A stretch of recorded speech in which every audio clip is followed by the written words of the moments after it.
Good evening.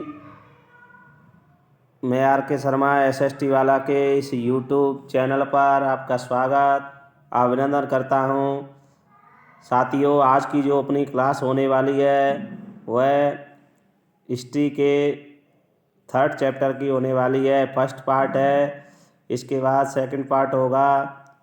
इससे पहले अपनी political science and geography 6 to 8 complete हो चुके हैं और 6 क्लास की हिस्ट्री भी कंप्लीट हो चुकी है। एनसीईआरटी बुक्स के जितने भी महत्वपूर्ण पॉइंट हैं हमने यहाँ पर मेंशन किए हैं। चलो शुरू करते हैं आज का जो अपना सेशन है। सबसे पहले जो सेकंड लेसन था उसका ये एक भाग रह गया था, भूमि के प्रकार। जो चोल अभिलेखों में जो भूमि के प्रकार दिए हुए हैं उन्हें हम आज शॉर्ट ट्रिक से समझते हैं। यहाँ पर सबसे पहले भूमि की जो कोटियाँ थीं, जो प्रकार थे, उनमें बेलन वगाई थी पहली थी, जिसमें जो गैर ब्राह्मण किसान हुआ करते थे उनको जो भूमि दी जाती थी उसे बेलन वगाई कहा जाता था। और ब्राह्मणों को उपहार में दी गई भूमि को ब्रह्मदेय कहा जाता था। और किसी शाला या विद्यालय के रखरखाव के लिए जो भूमि दी जाती थी उसे शाला भोग, और मंदिरों में जो उपहार के रूप में भूमि दी जाती थी उसे देवदान या तिरुनमट्टुकनी कहा जाता था। इसी प्रकार आगे चलते हैं। पल्ली चंदम जैन संस्थानों को प्रदान की गई भूमि को पल्ली चंदम कहा जाता था।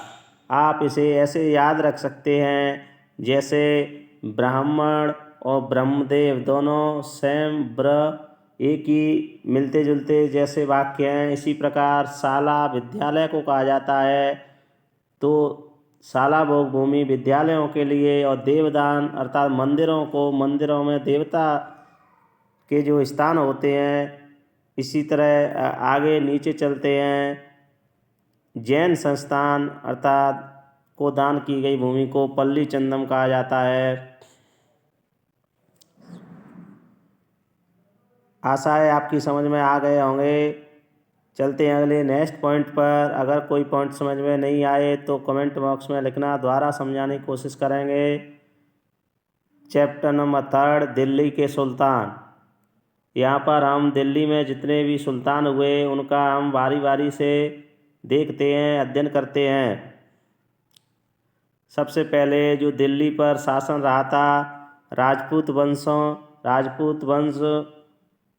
में तोमर वंश रहा, जो आरंभिक 12वीं शताब्दी से 1165 तक रहे। जिनमें जो प्रमुख शासक हुए दिल्ली में वह सूची यहाँ पर दी गई है। उनमें अनंगपाल, जिसका जो शासनकाल रहा 1130 से 1145। चौहान वंश का जो शासन रहा 1165 से 1192। और चौहान वंश में एक प्रसिद्ध शासक हुए पृथ्वीराज चौहान, जो 1175 से 1192 ईस्वी तक शासक रहे। उसके बाद शुरुआत होती है दिल्ली सल्तनत की, जिसमें सबसे पहले प्रारंभिक तुर्की शासक अर्थात इन्हें गुलाम भी कहा जाता है, ये गुलाम थे, गुलाम वंश भी कहा जाता है। 1206 से 1290 तक जो शासनकाल रहा वह गुलाम वंश का था। गुलाम वंश में जो प्रमुख शासक हुए कुतुबुद्दीन ऐबक, जो 1206 से 1210 ईस्वी तक शासक रहे। कुतुबुद्दीन ऐबक के बाद बीच में कई शासक आए। यहाँ पर जो प्रसिद्ध शासक हुए हैं उनमें इल्तुतमिश, शमसुद्दीन इल्तुतमिश 1210 से 1236 तक, और रजिया 1236 से 1240 तक। रजिया एकमात्र भारत के इतिहास की महिला सुल्तान थी जो इल्तुतमिश की बेटी थी। उसके बाद 1266 से 1287 तक गयासुद्दीन तुगलक रहे थे। यह आपको चित्र दिखाई दे रहा है, यह इल्तुतमिश के मकबरे का यहाँ पर चित्र दिया हुआ है। गुलाम वंश के बाद एक दूसरा वंश आया उसका नाम था खलजी वंश। यह 1290 से 1320 तक शासन करने वाला रहा शासक जो वंश था। इसके जो प्रमुख शासक हुए जलालुद्दीन खलजी, जो 1290 से 1296 ईस्वी तक शासन किया। उसके बाद अलाउद्दीन खिलजी 1296 से 1316 तक शासक रहे। अलाउद्दीन खिलजी ने सीमा का बहुत ही विस्तार किया था। इन्हें सिकंदर का सानी भी कहा जाता है। उसके बाद तुगलक वंश जो 1320 ईस्वी से 1440 ईस्वी तक रहा, जिसमें गयासुद्दीन तुगलक 1320 से 1324, मोहम्मद तुगलक 1324 से 1351, फिरोज शाह तुगलक 1351 से 1388 तक। इस तरह यह क्रम चलता रहा। यह अलाई दरवाज़ा है जो अलाउद्दीन खिलजी ने बनवाया था। चलते हैं अगले नेक्स्ट पॉइंट। उसके बाद सैयद वंश। सैयद वंश 1414 से 1451 ईस्वी तक शासन किया। खिज्र खान ने 1414 से 1421 तक। उसके बाद लोधी वंश ने 1451 से 1526 तक शासन किया, जिसमें बहलोल लोधी ने शासन 1451 से 1489 तक किया। इस तरह आप इन जो वंश और प्रमुख शासक दिए हैं उन्हें याद कर सकते हैं क्रमवार। यह दिल्ली में फिरोज शाह तुगलक के मकबरे का चित्र है। आप जो क्रम है इन वंशों का उसे शॉर्ट ट्रिक से भी याद रख सकते हैं। जैसे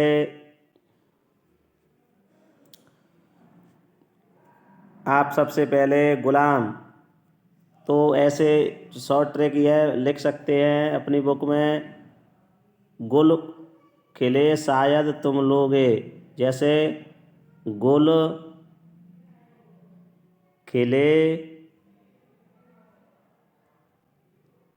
शायद तुम लोगे।